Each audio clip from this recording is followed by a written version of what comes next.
there shall be signs in the sun, and in the moon, and in the stars, and upon the earth distress of nations, with perplexity, the sea and the waves roaring, men's hearts failing them for fear, and for looking after those things which are coming on the earth. For the powers of heaven shall be shaken. One man, one microphone, one mission, one message. True News, the only newscast reporting the countdown to the second coming of Jesus Christ. Here is end-time newsman Rick Wiles. This is True News, uncensored news, views, and commentary. Welcome to the program. I'm Rick Wiles. Dr. Don Colbert will join me later in the program to tell us why we should let food be our medicine. You're listening to True News, the end-time newscast. Rick will return after this announcement.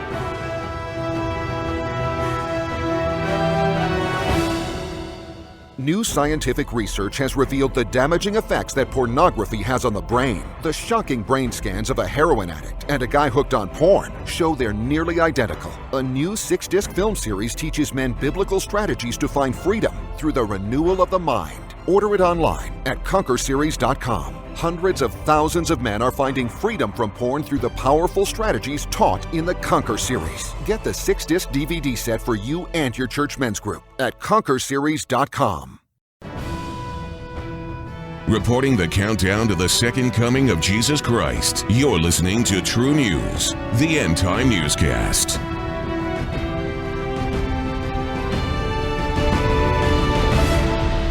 You are listening to True News, your Christian source for global news, analysis, and commentary. Apostle John was given a glimpse of the future home of the saints of God, New Jerusalem. He spoke about it in the 21st and 22nd chapters of the Revelation of Jesus Christ. In chapter 22, John said, "In the middle of its street and on either side of the river was the tree of life, which bore 12 fruits, each tree yielding its fruit every month. The leaves of the tree were for the healing of the nations." Now, if God uses tree leaves in New Jerusalem to heal nations, what about us today? Are we being made sick by the food we consume? Can we be healed of ailments and diseases by changing the food we eat? Dr. Don Colbert suffered for 15 years with chronic psoriasis. Through prayer and research, he discovered that his skin condition was caused by foods he was eating. Ever since his recovery from psoriasis, Dr. Colbert has been on a crusade to educate people about the role of food in the state of their health. Dr. Colbert is the author of many books, including Reversing Inflammation, Reversing Diabetes, The Bible Cure for Autoimmune Diseases, Toxic Relief, Deadly Emotions, and his newest book is Let Food Be Your Medicine. His website is drcolbert.com. That's Dr. Colbert, C-O-L-B-E-R-T, drcolbert.com. Dr. Don Colbert, welcome to True News. Well, it's great being here. Thank you, Pastor Rick. Yeah, I've looked forward to this interview. I've been reading your books for years and watching you on television on many programs over the years. And so it's a real pleasure to have you on the program. Hey, let's start out with your true story in your life and how you came to this discovery about the role food has in our health. Absolutely. Back in the early 90s, I developed a severe case of psoriasis where much of my body was covered with this painful, burning, itching rash.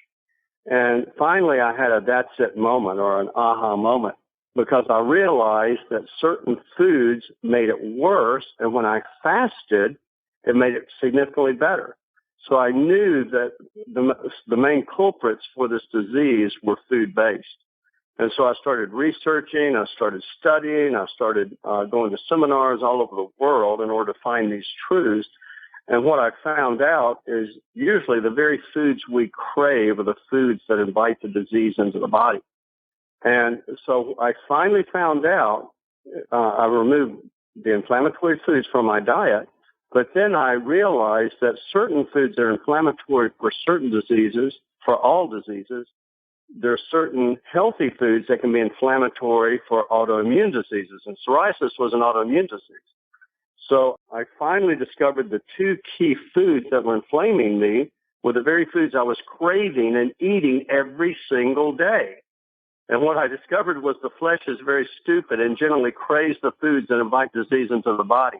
These two foods were gluten, which is the protein in wheat, and peppers, which are nightshades. And there's 5 key nightshade foods, which are healthy for the majority of people.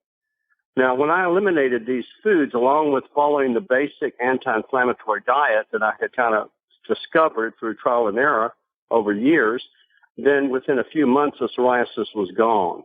Now, after 6 months, I could eat peppers again, no problem. I can eat peppers, I have no problem. But the key is I've learned to increase the variety of my foods and to rotate my foods. I don't eat the same foods every day. Before, I used to eat the same foods every day, the same breakfast, similar lunch, similar dinner. And I realized that the foods you eat every day can eventually become inflammatory foods for you. And so one of the major keys I try and emphasize in this book is rotate your foods, different foods every 3 or 4 days, and then remove the foods similar to removing the thorn of the highly inflammatory foods and discover which is your highly inflammatory food. Now, in my case, like I said, I was eating these very foods that were the most inflammatory for my body that are healthy for most people, which are bread and peppers every day. I was craving them. I ate bread, I ate wheat in the form, gluten in the form of wheat bread in the morning or with cereal. I had a roll or a sandwich for lunch along with chicken with salsa. I craved salsa. And I craved it so much that after I dipped my chicken in it, I'd pour the salsa over my beans and rice, and then I'd drink any left over. I'd get a big bowl of it. And I just craved it. I'm coming under conviction just listening to you. But then, see, I was eating these foods every day, and I developed issues in my GI tract from the use of antibiotics. I had literally damaged the lining of the GI tract, and I was absorbing these proteins and these compounds from the food that were creating tremendous inflammation in my body. Now, once I eliminated the peppers after 6 months, I'm able to eat peppers, no problem. But still to this day, gluten or wheat is an issue to me. It doesn't break me out anymore, but it causes GI upset, so I just avoid gluten. You say, are you allergic to it? No, I'm not allergic. With an allergic reaction, that's an IgE reaction where you develop hives or urticaria or swelling or, it can be more severe reactions. This is a sensitivity. And unfortunately, most people only eat most of my patients that I see only eat about 15 to 20 foods a week, different foods. They literally in the habit of eating almost the same foods every day and unknowingly inviting disease into their body. Now, I see every type of disease in my practice, but the ones I see over and over every day pretty much are high blood pressure, high cholesterol, type 2 diabetes, and these diseases are the easiest ones to reverse because they're primarily based on the foods that you eat. And when you remove the very foods that you crave, the disease starts to go away, generally speaking, if we can catch it early enough. I assure you, Dr. Colbert, you're talking to a lot of people who are listening to this program who are suffering with diabetes or high blood pressure or heart disease, and you're saying it's reversible. Absolutely. In fact, just this past week, I had a patient that came in. She's 67 years old. I've been treating her for the past 5 years. She had high cholesterol, high blood pressure, and she also had a 50% blockage in her main coronary artery. I do an EKG each year, and her EKG this past year was abnormal. So I sent her over to a cardiologist friend because, again, we do need medicine. A lot of people say, I don't want to ever see a doctor, but if we see a problem, we need to address it.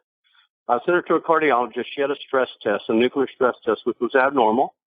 So then the doctor recommended that she have a heart cath. She consented to the heart cath, and the doctor says, your heart, you only have now, it's a 20% narrowing. It used to be 50%. It's decreased by 30% within 5 years, which is amazing. And we see this when we start reversing, when we put them on the right foods, as well as reverse these cardiovascular risk factors. Yes, we can reverse plaque in the arteries. Just like we can lower blood pressure, just like we can take the weight off of people very easily, lower cholesterol without statin drugs usually, and we can lower blood sugar, especially in our type 2 diabetics, not type 1. They still need insulin because their body's not making insulin. But with type 2, if we can catch that within 10 years, we can usually control it with just diet and a few supplements. You said earlier that our body craves the very things that we shouldn't be eating. Why is it? That's a very good question, because what happens, a lot of people with these diseases, for example, with diabetes, most of these people crave corn, and they crave wheat, and they crave sugar. These foods are high glycemic, which means they raise the blood sugar very high, and as a result, they spike the insulin levels and spike the sugar levels, which invite diabetes into the body. And so it's simply they choose those foods. Now, why do they choose those foods? It could be because of neurotransmitter imbalance. A lot of people have low serotonin. If they have low serotonin, they're going to be craving corn and wheat and sugar. That helps to spike the serotonin. And people that eat a lot of meat, many times the meat eaters are low in a real vital neurotransmitter called norepinephrine, and that's common in men who crave a lot of meat. We see low norepinephrine and epinephrine levels. For women who have cravings, they crave chocolate so much, that's many times low dopamine, which is a neurotransmitter of the brain. But in my case, I was craving the very two foods that were invited in the body. I'm not sure exactly why, but when we identify these foods and lay them on the altar, or just refuse to eat them for 6 months, it's amazing how the body starts to heal. So yours were bread and peppers. Did you ever crave pepper sandwiches? No, but They're good.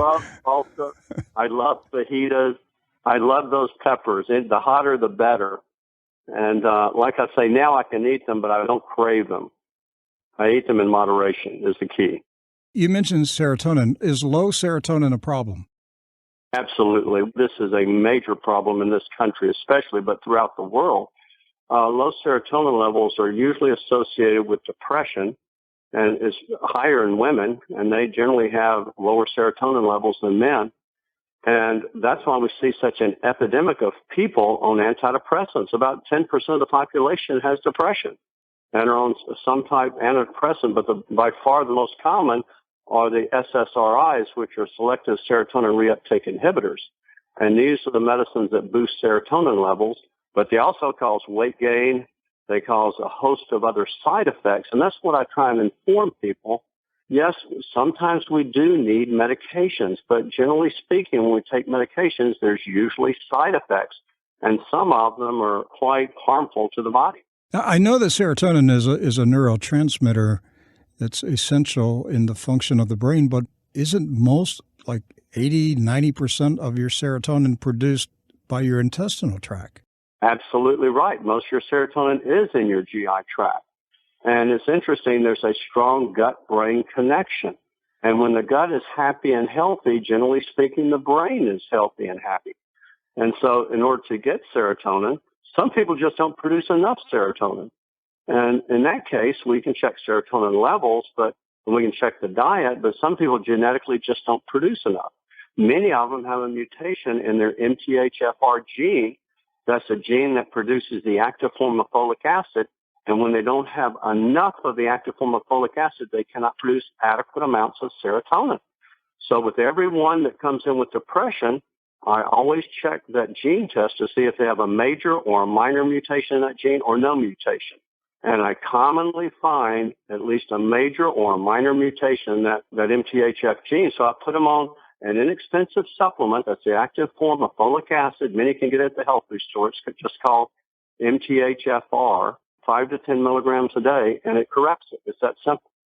It doesn't correct the mutation, but it gives them the active form, which they're unable to produce adequate amounts of the active form of folic acid, which is critical in the production of serotonin. Okay, for people listening to you who are frustrated by their inability to lose weight, and they have tried everything and nothing works, and they're on the yo-yo syndrome. They diet, they lose some weight, they go off the diet, they gain weight, the whole treadmill type of existence. What is going on physically in their body? What's happening that's causing them to be defeated? Well, again, that's a very good question, and there's many factors that can entail. Number one, I look at their diet. I see what foods they're craving. If they're craving sugars and high glycemic foods like corn and grains and even rice, those people that eat a lot of rice, grains, sugar, corn, wheat are generally the people that have the weight problems because, again, it's an insulin situation. They spike the blood sugar, they raise the insulin, and they unleash a ravenous appetite. And so we've got to get the insulin levels down. We've got to get the sugar levels by avoiding those grains and sugars, first of all. Second, we control the appetite hormones. The two key appetite hormones are ghrelin. When the ghrelin levels are high, it unleashes a ravenous appetite. That is a simple hormone to control. It's released every 3 to 4 hours based on how full the stomach is. And all you have to do is eat every 4 hours a snack or a healthy meal, a healthy snack or healthy meal, and it turns it down so that the appetite is not unleashed. Then you have the other appetite hormone, leptin, and you need to control that. The way to control the leptin is cut the MSG out. We are seeing runaway appetite because people are leptin resistant. The hormone is not working. And the key thing that causes that hormone not to work is MSG. MSG is monosodium glutamate. It's in most all processed foods and fast foods. And what it does, it increases your appetite by about 40%, as shown in studies in rats and mice. So you have to control those, and you have to boost a special neurotransmitter called dopamine. Dopamine is critically important. It is the pleasure-reward neurotransmitter in the brain. And so many people have low dopamine. When they do, the food they crave is chocolate, because chocolate boosts dopamine tremendously. Is this why we refer to certain foods as comfort foods? Exactly right. And what happens is this dopamine is responsible for the joy, the bliss, the euphoria that one experiences. That's why people are looking for a high in drugs and alcohol and sex and pornography and shopping and gambling, because it boosts the dopamine. Unhealthy foods boost dopamine. Sugar boosts dopamine. Coffee boosts it. Chocolate boosts the dopamine. So I tell people they can simply get this 85 or higher % dark chocolate from the grocery store, like Ghirardelli or Dove. It's a little small square. They can eat that. It only has 1 gram of sugar. It's perfect for boosting dopamine. And there's ways to check dopamine levels, or if you're having problems, impulse control, concentration, focusing, motivation, problems like that, or if you have ADHD, usually the dopamine levels are low. And so to boost it, you can use dark chocolate, you can use curry, turmeric, green tea, apples, or the best way is to take a supplement that has mucuna, which is a bean from India. It's MUCUNA. And we have a supplement online, or it's at my office at drcolbert.com. It may not be actually on the website, but we sell at the office commonly. And it boosts the dopamine and turns down cravings, especially sugar cravings, tremendously. Just 1 in the morning on an empty stomach. Some people need 2. But it's amazing how when you boost dopamine, as well as control these appetite hormones, as well as eliminate the sugar and the grains, then the body's set for weight loss. But you got to control these factors, see? And then one of the most important things, do not eat late at night. Go to bed early. And eat mainly foods like salads with extra virgin olive oil and vinegar, lean meats, nothing deep fried, and then lots of vegetables at night. And then that literally sets your body to burn fat. And then you got to exercise. So many people, even if it's just walking, just 10 minutes a day. I tell people just start 10 minutes a day, 5 days a week, and gradually work up to 20 or 30. But if you can just do 10 minutes a day, it's many times all they need to stimulate that metabolic rate. You mentioned your love for peppers, and, that resonates with me because I love hot, spicy food, and the hotter, the better. And, my wife, Susan, is, she's watching me eat this stuff, and she's like, how are you eating this stuff? And once I start eating it, I can't stop. And I joke. I say, well, look, I'm a pepperhead. I'm getting a buzz from this. All right. But is there something in hot peppers that cause some type of pleasure in the brain? Well, it's interesting. In Chinese medicine, they refer to this as qi. It helps increase their qi or their life energy, and anything that's a hot food. So it just many times gives people that euphoria. I'm not sure if it increases those vital neurotransmitters like dopamine, but it used to literally give me a pepper high, and I loved it. That's what I'm talking about. You're a pepperhead too. I'm a pepperhead. I loved them, but now I learned I have to eat them in moderation. I can't eat them every day, even though I'd love to this day. But I've had to literally tell myself and force myself to do this and practice moderation because it was one of the key thorns that was fueling the psoriasis. Next time I see you, I'm going to give you a bottle of Mrs. Greer's pepper sauce from St. Kitts in the Caribbean. Oh, good. Well, I'll try it. I just eat it every day. You'll backslide. Well, my wife, I now got her hooked on peppers because she couldn't stand peppers, didn't like anything hot. Now she likes it much hotter than me, and she'll have it as often as she wants, and she has no problem. And it's only those people that have generally autoimmune disease or osteoarthritis that tend to have problems with peppers and the other nightshades. The other nightshades are tomatoes, potatoes, paprika, and eggplant, as well as the peppers. And they are inflammatory. For some people. For some people. Not everybody, just for some people. Right. Just not even for everyone with autoimmune disease or everyone with osteoarthritis, but I find about 50% of my patients with osteoarthritis are sensitive to one of the nightshades, one or more of the nightshades, and it's usually the peppers. How do you find out if foods are inflammatory? Well, we have a test we do at the office. It's a remarkable test. It's the most accurate blood test for food sensitivities, and it's called the ALCAT test. And what they do is they check your blood for sensitivities against 144 key foods, as well as we can also check it against vitamins and supplements and herbs and food additives and molds and chemicals such as that. Because a lot of people who have diseases are literally sensitive to the foods or the supplements they're eating or the food additives that are added to their food. And it's amazing how when we identify these and eliminate them from the diet, how the body is many times able to heal. Dr. Colbert, several years ago when my wife Susan developed her autoimmune disorder, Dr. Dooley in West Palm Beach did a blood test on her, and she was her blood was heavily toxic with metals. And I did the blood test also, and I had some traces of heavy metals in my blood, but nothing close to what Susan's levels were. Hers were off the chart. We've been married almost 42 years, so we've lived in the same house, we ate the same food, breathed the same air, everything. And I'm trying to figure out, why was Susan heavily toxic? My blood wasn't. I could only come up with several things: hair dye, hairspray, makeup, jewelry. Those are things that she uses that I don't. Right. Or is it that her body just could not cast out toxins? Can I tell you, Pastor Rick, you would make a wonderful scientist or detective because you have hit the nail on the head. And what's happened most likely in Susan. I like Columbo movies. That's where I get it from. But that's what I was wondering. I said, my goodness, you should have been a researcher or a detective. I'm not sure which or whatever. You're a man of many talents. But most likely, again, we're now checking the genetics and the genomics of the body. And they have mapped out the genome. And now we know that a lot of these people that tend to collect heavy metals have major or minor mutations in their glutathione gene. And see, the liver in most people is able to clean up this mess, package it, excrete it out of the body in the feces or in the urine.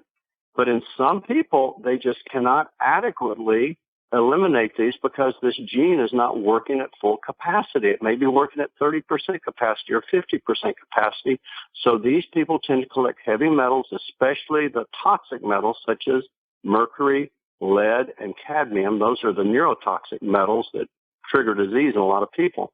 So with these people, we have to help them out. We have to support that. And in doing so, we either give them IV glutathione, we chelate them. Also, we give them glutathione supplements that actually will produce glutathione in the body because you cannot absorb glutathione well. It's very poorly absorbed. So it's best to give it either IV, which I do in my practice, and some other doctors do it. And people can find a doctor. Just go to worldhealth.net to find a doctor who knows about this. Or they can take a ribosine molecule, which is in a product called Max 1 twice a day, and it boosts glutathione. And it's amazing how glutathione is that key nutrient that the body makes that's able to adequately detoxify and eliminate these heavy metals from the body. You mentioned MSG, and I've known for many years that MSG is bad news. So we've always told our audience, stay away from MSG. When Susan and I go to a restaurant, we ask the waiter or waitress or even to get the manager to find out, do they put MSG in the food? And, we avoid restaurants that say, yes, we use MSG, but often they'll admit we don't put extra MSG in our food, but we can assure you that salsas and various things that we buy and use that they don't have MSG. For myself, I know immediately when I've consumed a large dose of MSG, my throat closes up. I can't breathe, and this will last 6 to 8 hours, where I absolutely am very, very uncomfortable. Right. Until it passes through my body. And I have found, a certain fast food, if I eat something from KFC or Chick-fil-A, those things are... That's exactly right. They're loaded with MSG, and so I avoid it. That's why they say it's finger-licking good, because the MSG in KFC. And like I say, Chick-fil-A, those nuggets are so tasty because the MSG. It's in most of the French fries. It's in most of the fast food and the processed foods, especially those chips. And people start eating the chips. And what's interesting in the potato chips and the corn chips and any other kind of chip, they're loaded with MSG, but it doesn't say it on the package because it has about 50 different names. And the names are listed as sodium caseinate, calcium caseinate, natural flavorings, texturized vegetable protein, hydrolyzed vegetable protein, malt extract. It's just all these different names, so people don't realize, but that's why these chips taste so good. And again, realize this, these chip companies, it's impossible almost to eat just one because they hire the brightest food scientists and chemists and marketers and psychologists, and they add that MSG in it that causes leptin resistance, where you have a runaway appetite and you're prone to eat 40% more. Then they supersize them. And then you have a product you want every day, and it's impossible to eat just one. You eat the whole container, and you want it every day, and it becomes a comfort food. You've just answered my next question. Is the commercial food industry deliberately putting additives in food that causes addiction? Absolutely they do, because it's going to increase the bottom line. Absolutely. And they're not doing it to destroy your health or to make you fat. They're doing it to increase their profits because they know that it increases their profits because you're going to eat more and they're going to create a food addict. It's very simple. And that's why we have to break away. We have to first shine the light on it, educate people, especially Christians, because if they continue eating these foods, they're cutting their lives short. They're signing up for many different diseases. And they're not going to fulfill their purpose in life. They're going to be sitting in the sidelines in a hospital or in doctor's offices or in a nursing home or riddled with dementia, Alzheimer's, and all other kinds of diseases, or cancer, worse than that, see. Years ago, Susan and I used to live near a Little Debbie's plant, and they had a research and development office there. And every time I drive by, they had a railroad spur there by the place, and there would be railroad boxcars and tankers sitting there. And I'd joke and tell Susan, I said, their scientists are sitting in there saying, okay, guys, we just got a new trainload of flour, sugar, and dye, and we've got to come up with a new idea of how to shape this into something people would buy. Mm-hmm. That's basically what it is, because it's about sales. But you know what? Again, it's got the sugar. I don't know if Little Debbie says MSG, but the sugar alone and the comfort food that sugar causes, because sugar in rat and mice studies was more addictive than heroin and cocaine in the rats and mice. They preferred the sugar over the cocaine and heroin. So again, when you have sugar, you have got the ultimate addictive food, any food high in sugar. And then if you have other food that's not high in sugar, that's high in MSG, but you do have the highly processed grains that spike your sugar, again, you're getting that addictive effects of these foods. And that's what America's addicted to, the processed and the sugary foods and the grains.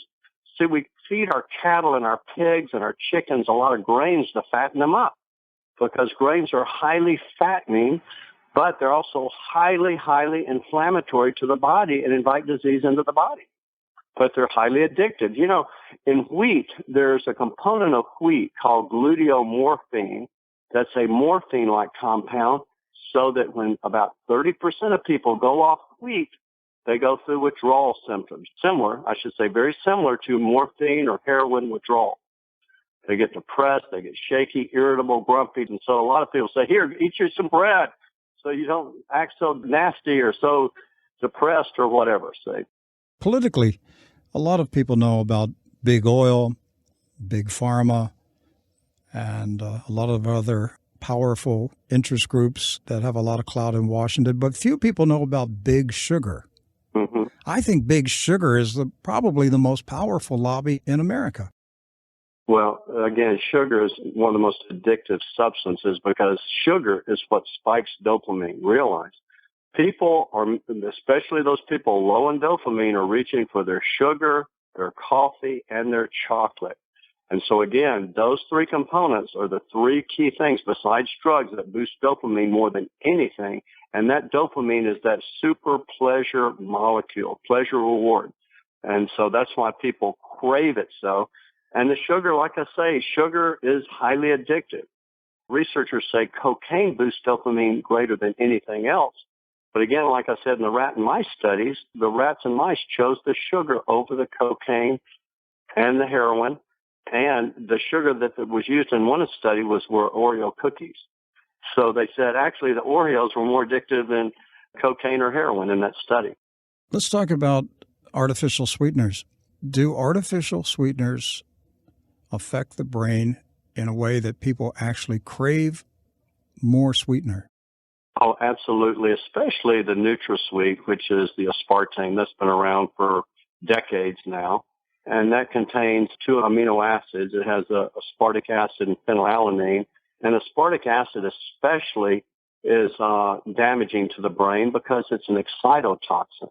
And that, similar to glutamate, which is an MSG, monosodium glutamate, are excitotoxins that literally excite the brain and damage the neurons. And in studies they've done in rats and mice, they've shown that it can actually, over long-term use, create the similar type plaquing that they see with Alzheimer's disease. That's troubling. So that's why we want to get off the diet sodas. And a lot of people are off regular sodas, drinking diet sodas. Now, there's less harmful diet sodas that contain Splenda. They're less harmful. But again, that's a chlorinated sugar, and we don't even know all the side effects that can eventually be caused from that. What about somebody that has type 2 diabetes and they're drinking diet sodas? Is that good or bad? No, it's bad because they've done studies in these patients that comparing diet sodas with regular sodas, and the people that drank 2 or more diet sodas a day actually gained more weight than the people drinking 2 regular sodas a day. It causes imbalance in these appetite hormones and causes leptin resistance, unleashing a ravenous appetite, so that these people become addicted to super sweet tastes. And they have to have them. It becomes almost an addiction to this. And that's what we're seeing with these artificial sweeteners. That's why they're natural sweeteners that are much healthier for you, such as stevia or Truvia, or there's monk fruit, which is Lohan, and there's erythritol, which is a sweet alcohol without the GI side effects of the other malatols and xylitols and these other sweet alcohols. Right, a few years ago, I read Dr. Campbell's book, The China Study. Right, good book. Wow, that was an eye-opener. Talk about the effect of red meat on our bodies. Oh, my goodness. Well, like T. Colin Campbell said, when he did experiments on the mice and all, he found that when he fed the mice a high-protein diet, and by the way, the protein he used in his studies was casein or milk protein. When he fed animals, first he induced cancer in these animals for them to have cancer. Then he fed them a high-protein diet, and the cancers grew. He then fed them low protein, and the cancers shrank. So he said, and this was years ago before we had all the different medical studies behind it. So he said that animal protein will increase the rate of cancer growth and the risk of cancer. And he was absolutely right. A few years ago, Dr. Longo found that eating over 20% of your diet as animal protein, you'll have a 4 times greater risk of dying of cancer. So excessive animal protein, especially in the form of red meat and pork and shellfish, you're unknowingly signing up for cancer. Wait a minute. You said if 20% of your diet... 20% or more of your diet is animal protein, you stand a 4 times greater risk of dying of cancer, according to the research by Dr. Longo. And it's in my book, Let Food Be Your Medicine. I've discussed that in the chapter on cancer. Hey, a year or two ago, I interviewed Dr. What was her name? Jacobowitz? Oh, Dr. Jakubowicz from Tel Aviv. Jakubowicz. Yeah, she did the study in Tel Aviv, and she wrote the book, The Big Breakfast Diet. Good, very good book. All right, so is there science behind her idea that people who eat a big breakfast actually lose weight compared to people that don't eat any breakfast or a small breakfast? Absolutely, there is. And again, her research is amazing because she took approximately 100 obese women. She put them all on a 1,400 calorie a day diet. One group, half the group, she put on a large breakfast, medium lunch, small dinner. The large breakfast was 700 calories. The lunch was 500. The dinner was 200. Another group, she put on a very small breakfast, 200 calories, medium lunch, 500 calories, large dinner, 700 calories. After 12 weeks, just 12 weeks, the group that was on the large breakfast lost approximately 18 pounds on average in just 12 weeks and 3 inches off their waist. The group that was in the small breakfast, large dinner group lost approximately 7 pounds and less than 1.5 inches off their waist. Now, when they extended the study out for 42 weeks, it's interesting that the large breakfast group, they actually added chocolate or something like that, chocolate or a cookie or even a piece of cake for breakfast to make it even larger. And they found that these people on average lost 40 pounds, whereas the group that ate the large dinner didn't lose hardly anything. So the large breakfast, small dinner diet is absolutely the best way we should do it. But we have it opposite here in America. And over the last 30 years, I've been telling my patients to eat breakfast like a king, lunch like a prince, and dinner like a pauper.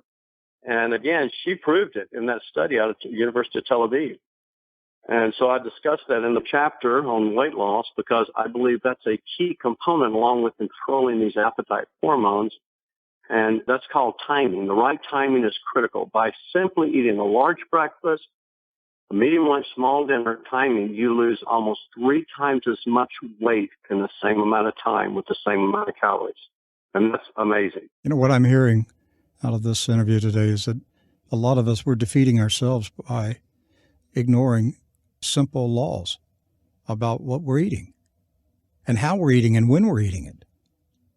And that we could have radical improvement in our health simply by making adjustments in what we eat, how we eat it, and when we eat it. One final question, Dr. Colbert. Genetically modified foods, how much damage are GMOs doing to our bodies? Well, it's interesting. I'll just give you some statistics. GMOs started in the mid-1990s, and now since then we've had almost double the amount of autoimmune diseases. And now we have approximately 100 different autoimmune diseases. There were 23.5 million people with autoimmune diseases. Now there are over 50 million.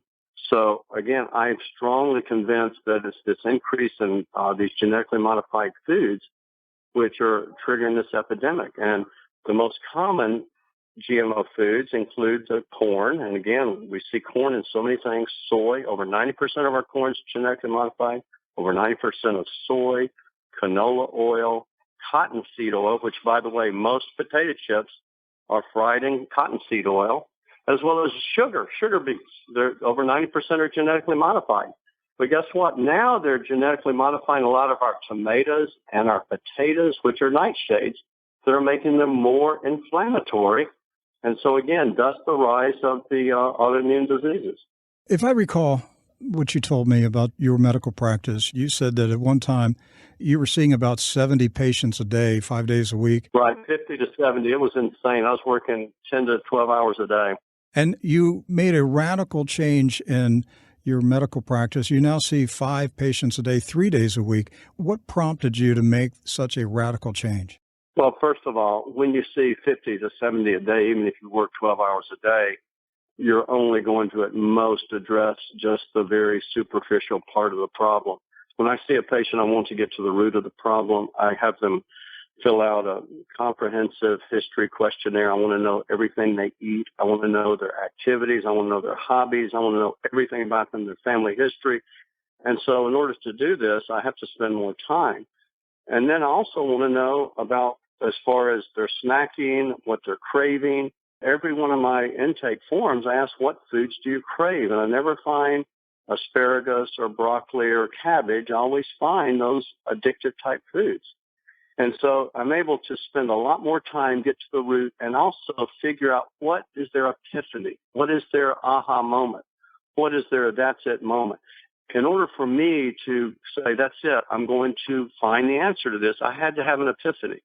And I find that so many people need an epiphany, a switch to turn them on, to motivate them to do what they need to do to identify what their problem is and to eliminate it and to follow the program.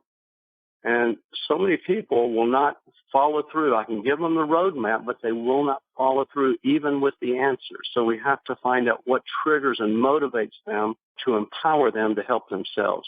Well, I want to encourage our audience to read Dr. Colbert's newest book, Let Food Be Your Medicine.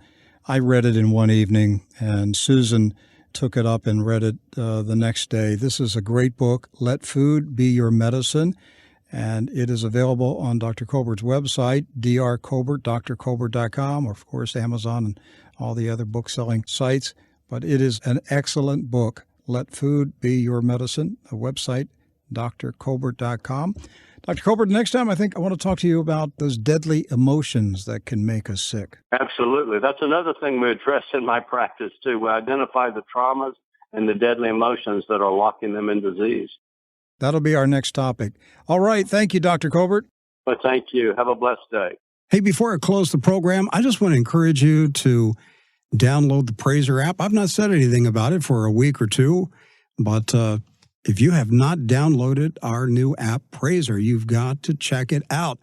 We're getting fantastic responses from the True News audience who are absolutely elated, in love with Praiser.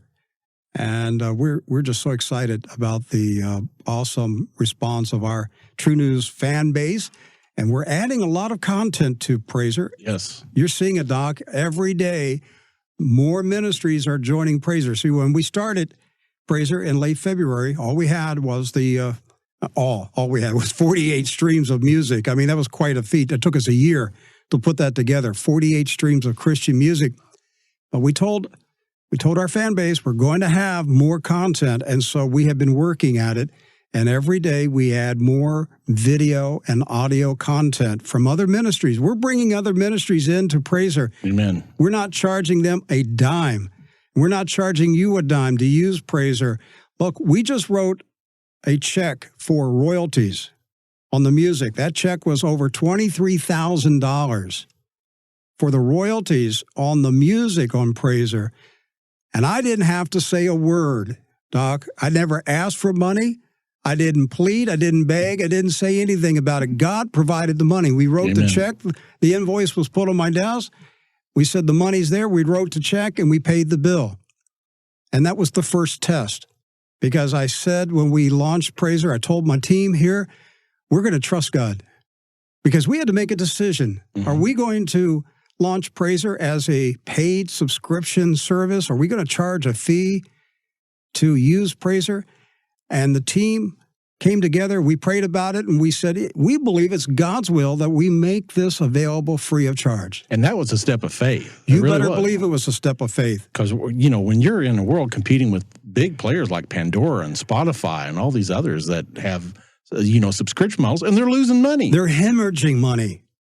Hemorrhaging money. And they're considered successful. Yes. Well, in today's world, the more money you lose, the more successful you are. But you know what? We're not going to be like the world. We paid those royalties, and there was no pressure on us. Amen. The money was there the day the invoice came in. That's right. And we give God all the glory and the honor for it, and we're just going to continue walking by faith like this. So check out Praiser. It's Prazor. Download it on your phone or your iPad. And if you don't have a mobile device, you can access it on your computer at Praiser.com. That's right. it's there. You can use the music anytime you want to. You can check out all the other ministries that are there. We've also snuck in a couple extra music channels this week, and so. Oh, I know. I saw that. And we have another 50 plus music streams in the work stock. Yes. We're going to be adding a few every month throughout the year, but our goal is to have another 50 plus streams added by the end of 2016. We're actively working on that now. So. Yes, and got a Hebrew music channel coming, Messianic Jewish channel. We got a Celtic music stream coming. Filipino music channel. Filipino, yes. That's and right. Children's music. We got a Christian children's several children's That's channels. Right. So. And we're going to be developing probably 4 or 5 more additional Latino Christian streams. And listen, we're hearing from people in South America that are listening to, we've got one Latino Christian music stream, and it's already becoming popular in Latin American countries. That's that one stream that God is blessing Praiser. And so I'm just asking you, encouraging you to download Praiser. Please tell everybody you know about it. And don't forget about the True News app if you've never downloaded the True News app. And we've got another app coming for True News. Yes. A new website and a new app, and we got a lot of things under development here. Our existing website, Doc, is it's served us well. Its days are numbered, isn't it? Its days are numbered. We spend most of our days now just trying to keep that website going.